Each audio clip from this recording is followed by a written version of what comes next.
آئیے مل کر محبت کے ساتھ بآواز بلند درود پاک پڑھ لیں۔ صلو علی الحبیب صلی اللہ تعالی علی محمد صلی اللہ علیہ وسلم۔ مسلمانوں کے پہلے خلیفہ امیر المومنین حضرت ابوبکر صدیق رضی اللہ تعالیٰ کمال کی ہستی ہے، کمال کی شخصیت ہے، ایسی ہستی ہے کہ جب بھی ان کا نام لیتے ہیں تو ایمان تازہ ہو جاتا ہے۔ بڑا ہی کمال کا واقعہ آپ کے ایمان لانے کے حوالے سے بہت سارے واقعات ملتے ہیں، مختلف واقعات ملتے ہیں۔ آپ کے ایمان لانے کا واقعہ بڑا نرالا۔ آپ نبی پاک علیہ الصلوۃ والسلام کے بڑے قریبی دوستوں میں سے ہیں۔ 18 سال عمر تھی آپ کی، نبی پاک علیہ الصلوۃ والسلام کی 20 سال عمر تھی جب سے دوستی ہو گئی۔ ابھی نبی پاک علیہ الصلوۃ والسلام نے اعلان نبوت نہیں فرمایا تھا، میرے آقا نے اعلان نبوت جب عمر مبارک 40 سال ہوئی جب فرمایا۔ اب کیسی دوستی تھی کہ بی بی عائشہ صدیقہ طیبہ طاہرہ رضی اللہ تعالی عنہا فرماتی ہیں کوئی دن ایسا نہیں گزرتا تھا جب نبی پاک ہمارے گھر تشریف نہ لاتے تھے۔ چونکہ دونوں کی طبیعت میں نفاست تھی، اللہ وحدہ لا شریک کے رب مانتے تھے۔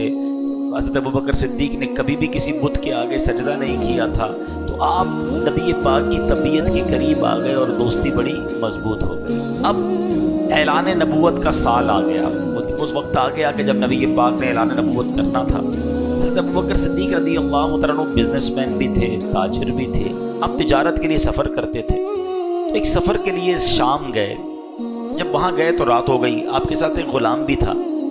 اب ماجرا یہ ہوا کہ رات گزارنے کے لیے کوئی جگہ چاہیے تھی، تو ایک گرجا گھر تھا عیسائیوں کی عبادت کا، ٹھیک ہے۔ اب آپ نے دیکھا کہ اور کوئی جگہ تو نہیں، تو یہیں عبادت گاہ میں ہی رات گزار لیتے ہیں۔ تو آپ نے دروازہ کھٹکھٹایا، آپ کے غلام نے، اندر سے کوئی غلام نکلا یا کوئی کام کرنے والا نکلا، کہا کہ میرے ساتھ میرے آقا ہیں اور ہمیں رات یہاں گزارنی ہے، سرد رات ہے، اندھیری رات ہے۔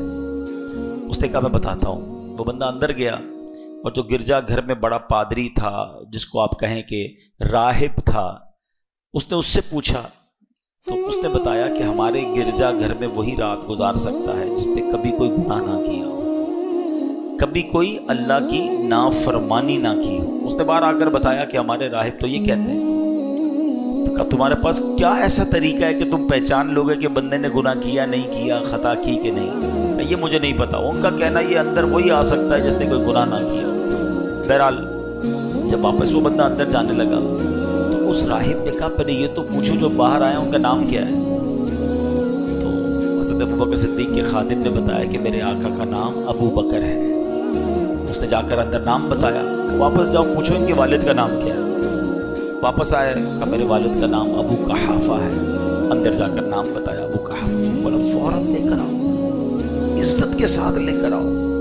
اب وہ عزت کے ساتھ اندر لے کر آیا۔ کہا مکہ پاک سے آئے؟ کہا مکہ پاک سے آئے۔ مکہ وہی بستی جو پہاڑوں کے درمیان ہے، درخت کھجور کے درخت ہے، کہا وہی بستی ہے۔ اب وہ راہب بہت عزت سے بات کرنے لگا۔ اس نے اپنی کتابیں نکالی، پرانی کتابیں، آسمانی کتابیں۔ کبھی وہ صفحات کو پلٹتا، حضرت ابوبکر صدیق کو دیکھتا، پھر صفحات کو پلٹتا، کبھی چہرے کو غور سے دیکھتا۔ حضرت ابوبکر صدیق حیران ہے یہ کیا کر رہا ہے، کبھی نام پوچھتا ہے، کبھی والد کا نام، کبھی شہر کا نام، کبھی کتاب دیکھتا ہے۔ پھر کہتا ہے حضور اپنا ہاتھ آگے لائیے۔ اس راہب نے آپ کے ہاتھ پر بوسہ دے دیا۔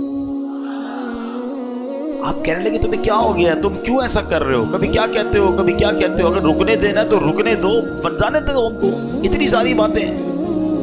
تو راہب کہتا ہے کہ آپ کو نہیں پتا آپ کے ساتھ کیا ہونے والا ہے۔ کچھ دنوں میں اللہ کے آخری نبی اعلان نبوت فرمائیں گے اور آپ ان پر ایمان بھی لائیں گے، آپ ان کے خلیفہ بھی بنیں گے، اور جب وہ دنیا سے پردہ فرما جائیں گے آپ امیر المومنین بھی بنیں گے۔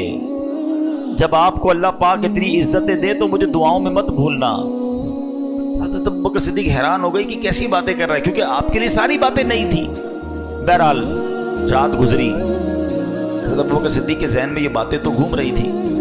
اس کے بعد کچھ ہی دنوں کے بعد آپ واپس مکہ پاک گئے تو ابو جہل سے ملاقات ہو گئی۔ ابو جہل یاد رہے سخت نبی پاک کا دشمن تو تھا۔ ابو جہل سے جب ملاقات ہوئی تو ابو جہل کہتا ہے اے ابو بکر تمہیں پتہ ہے تم جس کے بڑے پکے دوست ہو وہ بڑی عجیب عجیب باتیں کرنے لگ گیا ہے۔ کیا باتیں کر رہے ہیں؟